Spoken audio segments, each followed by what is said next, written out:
tutaramenya ikintu na kimwe kuri Yesu, hari ikintu cyari mu mitima yacu twaramukunda.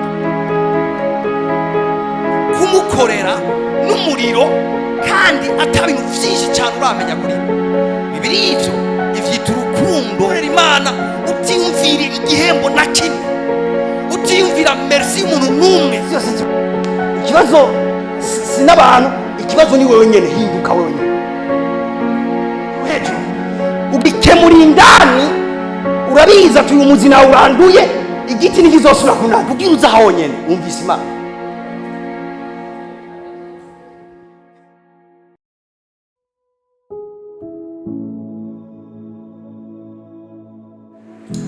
Haleluya. Yavuga ibintu bikomeye n'umunsi.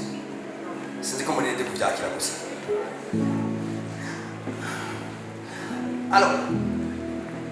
Mu buzima hari ikintu gikomeye cyane natanga kuvuga turi mu masengesho cyitwa ubushobozi bwo gufata ingingo. Ubushobozi bwo gufata ingingo. Nagomba kubwira ko nta hantu kure nawe uzoshika, nta bintu binini cyane uzokora utari umuntu azi gufata ingingo mu buzima.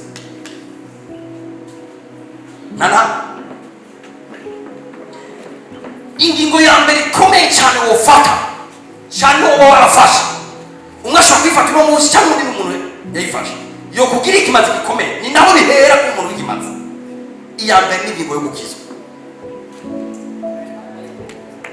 Ingingo yo gukizwa buri mana pepote. Umuntu ashobora kubata ingombe niga amashuri menshi, Satani gusuzugura uramuzi.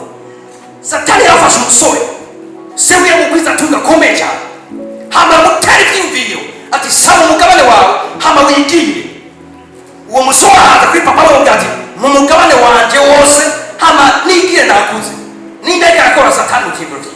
Uwo musore amaze umugabane wiwe acaragenda, biba ngo yaya igutunga ryo ryose mu bamara y'icyo. Hama ikiryoshe rero amafaranga n'ameze uyari yarahera. Mbere usama yuko kumukuyajya burayahuta. Usama yuko amafaranga burayahuta.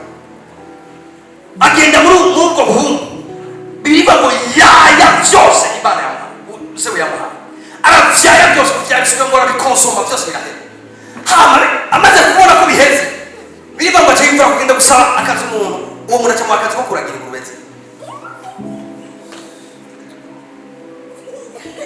Biba ngo inzara iratera abantu yifuza guhatwa n'ibyo kurya by'ingurube. Iwanyu mbega ingurube zikaburira iki? Reka ko twumva neza ko ibyo kurya by'ingurube bava biva mu spaghetti. Iwanyu ingurube zikaburira iki?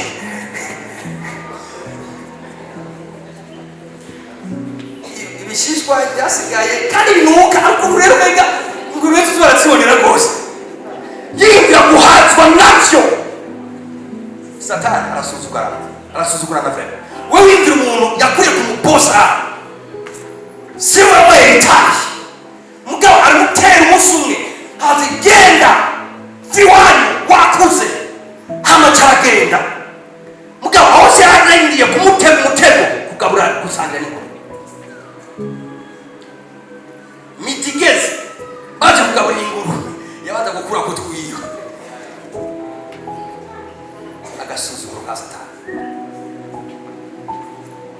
Ukuri gafata umupapa yize afite ubwenge afite abadoktora ugasanga yicaye imbere gakecuru kaba hariya imuramvye hirya naho nyene sinzi amakumi n'ahengere yitwa reka byamubonera mu buzima bwanje hazobiki mbona ni bande banya mbonera noro kugiti gute agakecuru katagira na a gatize na a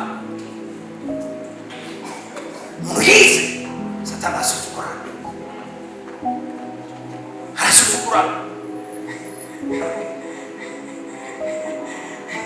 Siko turaza sinzi umuntu yakwisema kawoje numva umugore umwe yerekana igishuto bwiza avuga ngo udakishijwe neza Satani atokubita yitonze yohe maze gukubita yitonze adakebaguzwa atari babaza kufiti ibintu twaje mu nabyo kucyagati nagati umeye kumusi wa Yesu Kristo wanga kintambara hagati yawe na Satani asentere yo kubicamo neza akajapingamo neza. Muri akubwiye ko mukristo wakujyana cyane yarakubeshe ubukristo si ukujyanajyana. hari umwasi ari ngaho bitubwira ngo utegerezwa kumugwanya everyday. Satani nawe umuntu batamugwanije biva mu mugwanya wabo birazogira iki? Azobahunga, ahunga umugwanije. Umuntu wese atamugwanije ari ngaho. Haleluya. Uyu mugabo sinzi ngene bimurabira ibyo kugizo ngurube mugacarinde biva ngo yisubiyemwo. Ndakunda iki cyane, yisubiye kuviza agakiza gatangurira mu kwisubiramo. Kwisubira bisigura iki? Ni ukwisuzuma, hamukaraba, hamugavuga ati no imuya kwa papa, imuya kwa papa, yaho kwa papa rero ndavuga ni ku Mana, kwa data.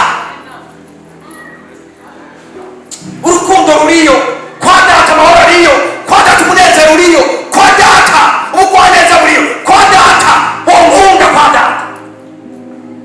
Ngaho yisubiyemo, bitangwa no kwisubiramo. Twese igihe twakizo twarisubiyemo, ntabwo se ariko cyo kwisubiramo. Umuntu adashobora kuraba inyuma, ashobora kuraba imbere. Hafi imbere ntabwo bitari byo. Umuntu wenyine afite ibyizigiro byinshi, n'umuntu agaruka muri kahise kara haba akisubira. Satani arasuzugura. Shaka gufata umukobwa mwiza ameze neza, ugasanga afise ikimami cyakigera igiti kimami cy'amabondo, urakibona yirenza ashira hasi atora gataba kwe ikimami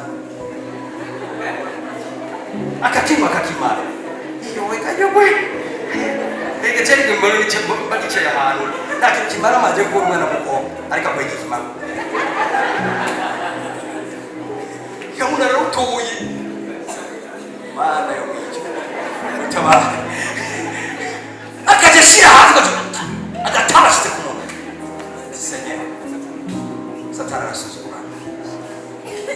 Iyo umuntu afite kazoza iwabo ni heza, apfuka mu bantu ngana kazoza agiranye murabya Satani amushikanye asa nawe amwana kasangira niko Kiryoshe. Yesu amuteza ibiganza aho kugira hose ngo ndisubiyemo nawe muri gahoro hari ikintu kindyohera birimo ngo igihe sewe yabona seruse ngo yaciye ikigumbagumba cyinshi acahinga kumusanganira avuga ko yari yapfuye none arazutse, yarazimiye none arazimurutse. Niba umupapa yagize igigumbagumba nk'icyo, wibaza Yesu agupfiriye ku musaraba wewe afite igigumbagumba kingana gute? Mwaba wisubiyeho ukavuga kugarutsa afite igigumbagumba gikomeye cyane. Bori Imana tubivuge tubisubiye, ntushobora ko umuntu w'ikimazi w'uko Imana igomba udafite Yesu Kristo muri wewe. Impossible. Bitangurira kubagira ku rutare, bitangurira kuri Kristo Yesu.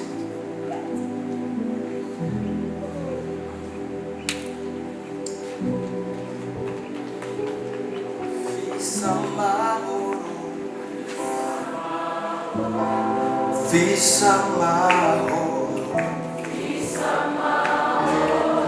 kuvana kiri umwami Yesu,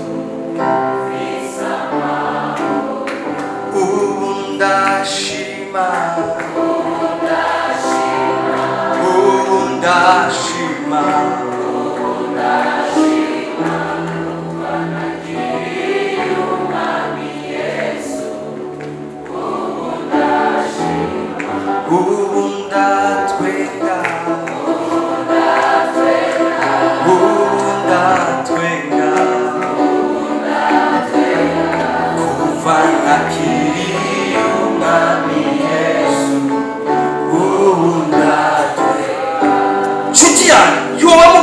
kubeshi akubye muzogira amahoro ndafise.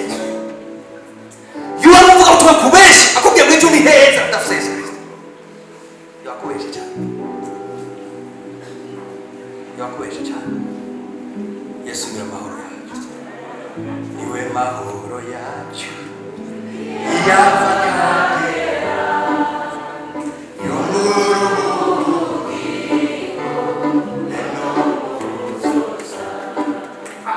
Emmanuel Cristo riryoshe ritamirana hose rirushimira niwe mahoro yacu niwe mahoro yacu iyava kagera yo muru bugingo n'ubuzuza Emmanuel Kristo izina riryoshe ritamirana hose rirushimira ingingo ya mbere ikomeye cyane kwiga umuntu w'ikimazi mu muryango wawe mu gihugu muri sosiyete mu ishengero kwa Yesu Kristo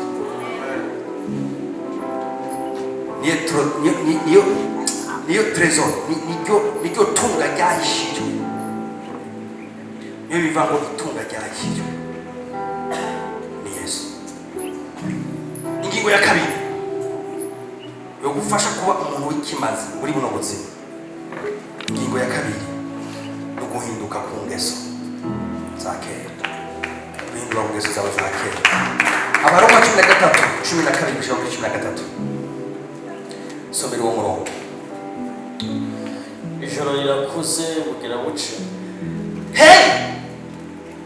Bize Paulo yakaba. Hano mu ijoro rirakuze kandi bugira buce. Bari mumva reka ko. Niwe wibwireke joro iki.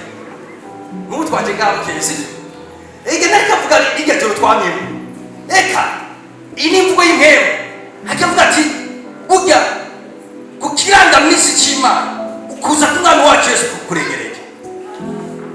Igihe twizera wananjejwe bavuga ngo igihe twizera igihe cyakwegereje gusumba igihe twizera. Akavuga ibijyanye no kwizera. Riravuga ngo ati joro rirakuze bugira buce ibisigura ngo mu bisanzwe igihe kiratwegereje cy'umwana wacu. Nuko twiyambure ibikorwa by'umwiza twese tugire gutya. Nuko ntubabwira kwambura impuzu mugabo reka jewe ndabereka karore avuze ngo mwiyambure akavuga ngo ibikorwa by'umwiza si ibintu bifatanye na wewe kandi ibintu ushobora kwambara. Avuga ngo rero mwiyambure ibikorwa by'umwiza, mwiyambure ibikorwa by'umwiza, mwiyambure ibikorwa by'umwiza. Kubera kuvyiyambura ijoro rirakuze bugira buce mwiyambure ibikorwa by'umwiza. twambare ibigwanishwa by'umuco. Mwambare ibigwanishwa by'umuco bandanya tugendane ingeso nziza ngo mugendane ingeso nziza nk'abagenda ku murango. n'abagenda ku murango. Hari igisoro bishasha abanyuma reka yandika ishengero ry'Ikorosari havuga ngo mwambare ingeso nziza, mwambare somera neza mbere ndagafite neza. Tugendane ingeso nziza mugendane ingeso nziza nk'abagenda ku murango. Myane bajambo abagenda mu mwijima nibo bagenda babundabunda mu ngeso zabo za kera. Ngo umuntu agenda ku murango izo ngira ngo mugendane ingeso nziza nk'abagenda ku murango.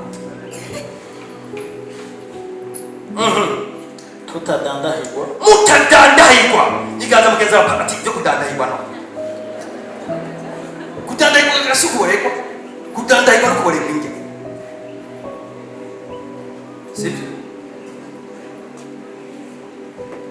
Mutadandahirwa mutaborekwa rero ariko kuborekwa bavuze iby'inzoga nazo mutaborekwa mudasambana tudakora iby'isoni nke mudakora iby'isoni nke. Imwigira abantu baheze isoni rero ngiye mbona kugira ngo cyemwe ibintu by'amasoni nasoni ngira kwe yo utagira isoni aho kuragura ni c'est vrai. Amara kuvuga ngo cyemwe nasoni fisi ukazuba umuntu atamwe gutisoni azubagize ikibazo mutagira iby'isoni hari ibintu by'isoni nke urumari ukabona ntasura afise itabi ku muntu ntasura afise imini yayindi ntasura agira. Mutakora iby'isoni mutagira iby'isoni tudatongana mudatongana. Haramara iduka kidogo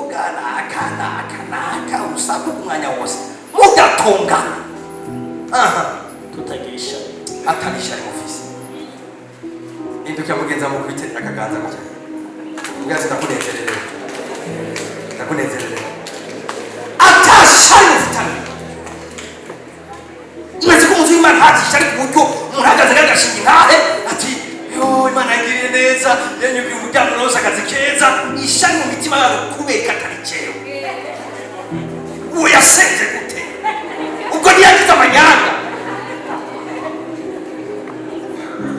ishari ikibabagereye izi ngesizi Pawulo yababwiye ngo ziri mu bapagani yabwiye ko ziri mu bana b'Imana mutadangaye mutagira ibyishoni mutaborerwa ingaruka tugira tuba Imana biragoye ko umuntu w'ikimanzi ibi bintu bikimuzi bwawe none mumbwire umupapa yogira ikimanzi umugabo ari murebe bamubwira urugo rwiwe ari murebe nta n'umwe ashobora kugira urugo rwiwe ikimanzi ari murebe mutaborerwa mutadandarirwa yaba papa ugomba kurya inyama ajya mu kabari urikiwe ntazisoma ajya mu kabari akagezaho kenshi kwikunda kwamaze abantu agataha ikigeri kigera aha cyangwa royale hamwe n'inyama birabangabanga ngaha akaruba abana barikonje hajya ariko bajya uduharage tutaryamo amavuta apena agasosi k'intoki kwikunda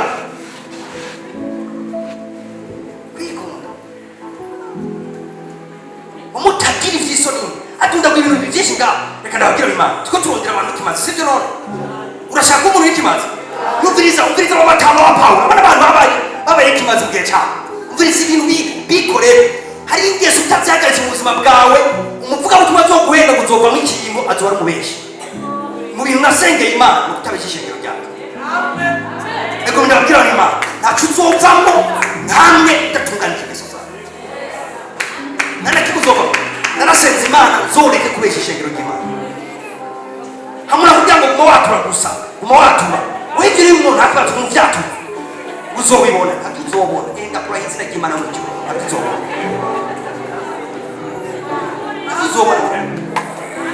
nikimenya amenye ntabwo urabona gushaka umuzi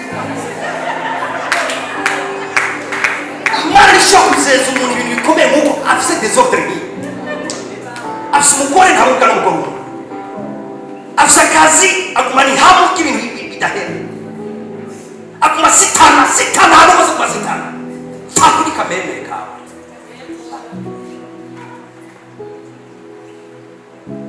hari ibintu tuvugana ukuri turi kuvugana ukuri hari ibintu Imana itokwemera guterana imbere y'ibyo bifise hari bidashoboka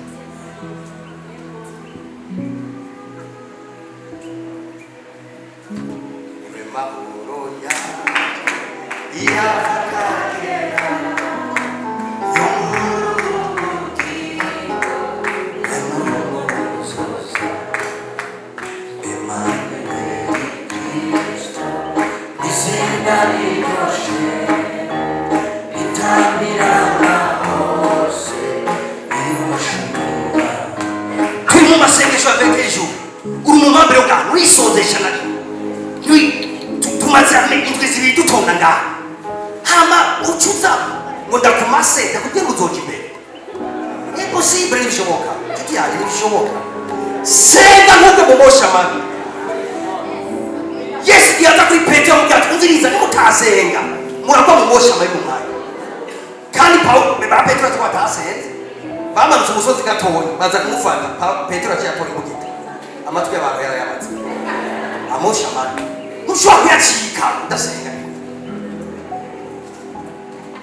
shamba kibudasenga isi wewe iba mu kutudasenga abo nyigisha shange bibaye ngo je brada gusenga ndavuna uraza mari byose tari ku murango bwatogo utaza kandi biravuna gusenga ngere undaza abahinga rero bari muri yose badasenga nyiri baga mu bwigere mu bahi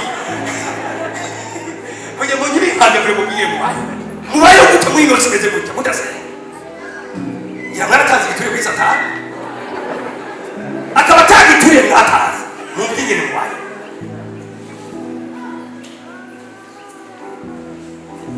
nta soro mfise dutonze ngaha nuko ndiko ndagiye gutonda dutonze ngaha indwi zibiri tuza nta nari mubazi kanicara none ko genda umwungere wawe atarasubira gukosora nta wundi azokosora jeni nta gukosora zocurangiza nabi ikarenda gukosore uki imbere yanje oya mbwira ubaye umujyana mwisi nusenga mbwira ubaye frere oya tuvuga no kuri frere yisiremereye ibiciro bihindagurika ubwo wakuzuye mwisi ubaye gute wewe ubwo unesha gute izi ntambara uzinesha gute aba bantu babi wowe ubanesha gute wewe ukase Yesu abya mu musenge nimugwe mu mwashaka musenge nimugwe mu mwashaka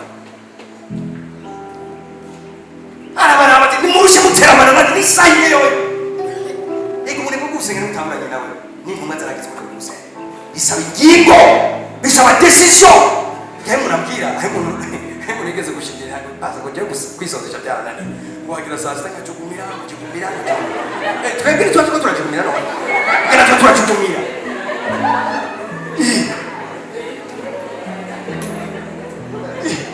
wowe hege waza ngo twebwe tuba turajugumira natwe turajugumira tukihanga urumva ngo bijoro sishobora gutora itiro natwe rero turoba natwe tubonye nga turasenga urumva ngo pasa ngo namabisi ahari ega yabuze kuri twese natwe rero dufise na n'igitoro dufise kandi turaza mahoro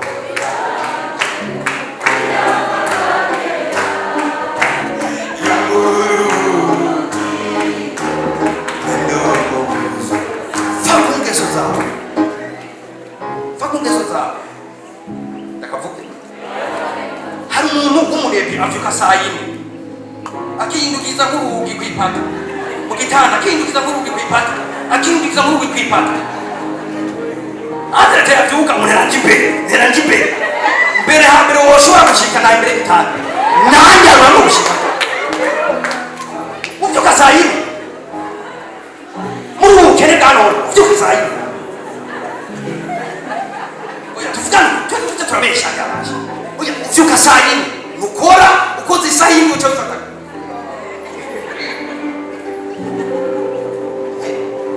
ugaje ukora umugambi uti utazi gupama wewe imbere yawe hararoshe gushika wewe hararoshe kwe turangira akayira akanjiye ucamo tukamenya abantu bose bazinduka bikanga mu gatondo oya ukaba ugomba kumenya abanyamwete uzoge mu kibitoke no mu Kamenge 5h du matin amabisi ariko arakora kuri kwano simisi genda rira amabisi ariko arakora kuri kwano biruka abantu biruka ubona ko bagiye gukora nga mu Ngagara bose tuba tujyana mu Ngagara reka kiratangaye ese sirakiburi kubera iki yari bari kubanyukana bajyana kiri n'ibishiga ukaba mu Ngagara wichungi ongemo ni kufata fata rafanya bose barajyana ngo mukecuru umwe gusa yitumbu yagiye mu Saint Joseph gusenga abandi bose barajyana yindukiza yavyuka rero ngo nteranje imbere mudafata ibisagara nizo ngeso fata ibisagara ndakora apende kuronka ivyo burya uzoshima Imana mumbwira Imana yo mwijuru shikira ibinebwe nta nimwe je Imana yo mwijuru shikira ibinebwe naho ndabona umunyeshuri mu mwaka wanje muzomu wa mbere mu izina rya Yesu agatonda sangapi ko yishakiye amanote ntareviza Mana ufashe sinzo kugira benshi shengere uzoyoberwa usubire witiripwe ibidasanzwe